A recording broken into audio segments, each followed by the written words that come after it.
Bila kita membalik-balik epos besar Mahabharata dengan maksud meneliti, akan terlihat bagaimana uniknya seorang tokoh cerita dikaitkan dengan kekayaan pengalaman dan sekaligus membawa ide dan amanat yang berbeda-beda.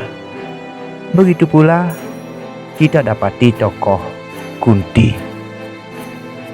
Di sini Dewi Kunti tampil dengan watak yang bermacam-macam jenis, yang selalu disesuaikan dengan situasi di mana ia berada dalam rangkaian cerita. Keanekaragaman inilah yang menarik untuk dianalisa tanpa mempersoalkan versi atau interpretasi yang berbeda-beda tentang Mahabharata itu sendiri. Dewi Kunti adalah anak Raja Suraraja, bangsa Yadawa. Kemudian, Kunti menjadi anak angkat Raja Kuntiboja yang memerintah di negeri Kuntiwiasa. Ia diceritakan sebagai seorang putri yang rajin. Hal ini terbukti ketika Raja Kuntiboja mendapat kunjungan Resi Druwasa, yaitu seorang Brahmana atau seorang pertapa. Resi Druwasa tinggal beberapa waktu lamanya sebagai tamu di istana Raja Kuntiboja. Selama Resi Druwasa bertamu, Kunti diserahi tugas untuk melayani Brahmana ini. Karena amat baik pelayanan Dewi Kunti ini, oleh Brahmana Druwasa, Dewi Kunti dianugerahi mantra yang dapat mendatangkan dewa yang Dewi Kunti inginkan sendiri. Kesempatan ini tidak dilewatkan begitu saja oleh Dewi Kunti. Untuk mencoba khasiat kebenaran mantra itu, Dewi Kunti mendatangkan Sang Hyang Surya. Akibat undangan ini, Dewi Kunti yang masih perawan itu menjadi hamil. Atas pertolongan dewa, Dewi Kunti melahirkan bayi yang ternyata laki-laki. Atas pertolongan dewa, Dewi Kunti akhirnya melahirkan bayi yang ternyata laki-laki itu melalui telinga. Putranya inilah yang kemudian bernama Karna. Jadi jelas, sebelum Kunti menjadi permaisuri Sang Pandu, ia telah berputra, di mana pada saat itu Dewi Kunti masih berstatus sebagai perawan. Sang Pandu beristri 2 orang, yakni Dewi Kunti dan Dewi Madrim. Akibat suatu sumpah, Sang Pandu terpaksa tidak boleh bergaul dalam tanda petik dengan kedua istrinya. Pada suatu ketika, Sang Pandu sangat ingin mempunyai anak. Hal ini disampaikan kepada istrinya. Maka Dewi Kunti menyembah, mengatakan bahwa ia dapat menolong dengan mantra yang dimilikinya, dan mohon izin kepada suaminya untuk mempergunakan mantra tersebut. Permohonan ini diterima baik oleh Sang Pandu. Dewi Kunti berturut-turut memanggil Dewa Dharma yang mengakibatkan lahirnya Yudhistira. Kemudian dengan Dewa Bayu lahirlah Bima, dan dari hubungannya dengan Dewa Indra lahirlah Arjuna.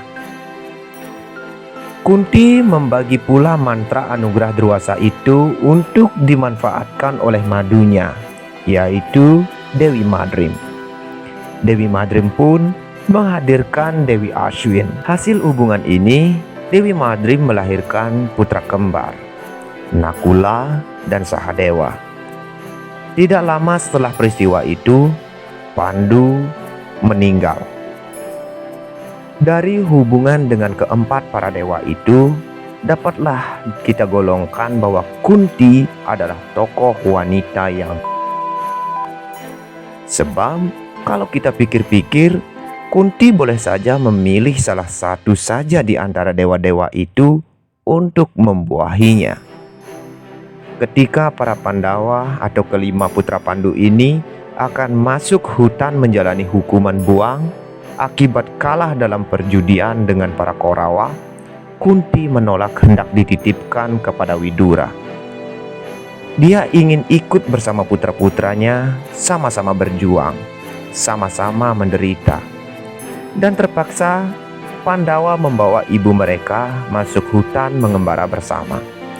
Hal ini membuktikan bagaimana kuatnya mental Kunti sebagai wanita dan seorang ibu pahlawan.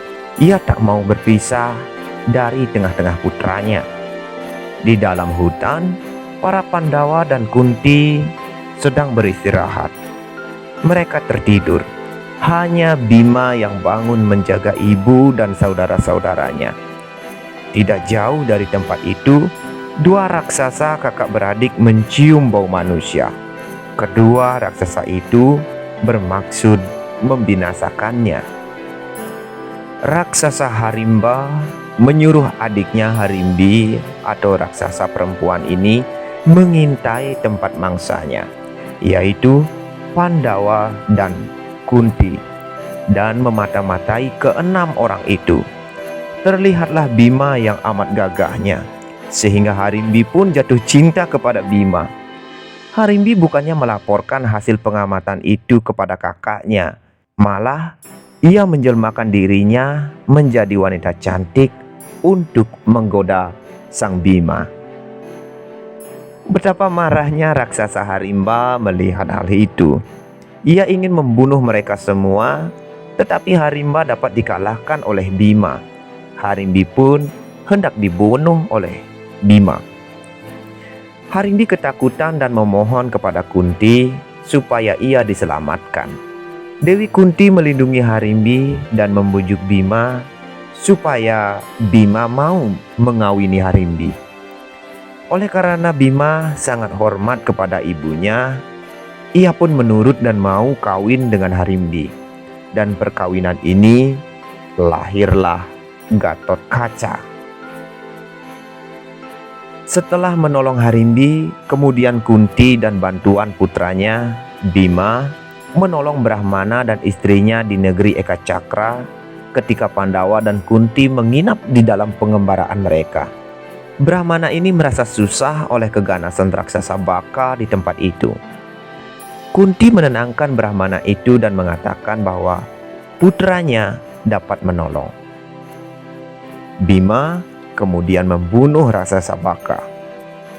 Semua yang diceritakan tadi itu membuktikan kepada kita bahwa Kunti sesungguhnya mempunyai sifat suka menolong. Setelah perang Baratayuda selesai dan Pandawa di pihak yang menang, Kunti merasa tugasnya sebagai ibu untuk mendidik anak-anaknya sudah selesai. Maka ia pun mengundurkan diri ke hutan, bersemadi sebagai bakti kepada suaminya dengan maksud apabila ia meninggal supaya dapat kembali dipertemukan untuk berkumpul dengan suaminya Sang Pandu di Kahyangan. Dewi Kunti memperlihatkan sifat setianya sebagai istri, mengharapkan dapat hidup bersama kembali. Sedangkan bila kita kembalikan kepada mantranya, tentulah sudah cukup dengan dewa-dewa saja. Kunti, salah satu tokoh dalam Mahabharata, melambangkan beberapa segi yang sukar dicapai oleh logika kita. Walaupun demikian, gubahan Mahabharata telah memahatkan, dan dalam cerita demikianlah adanya.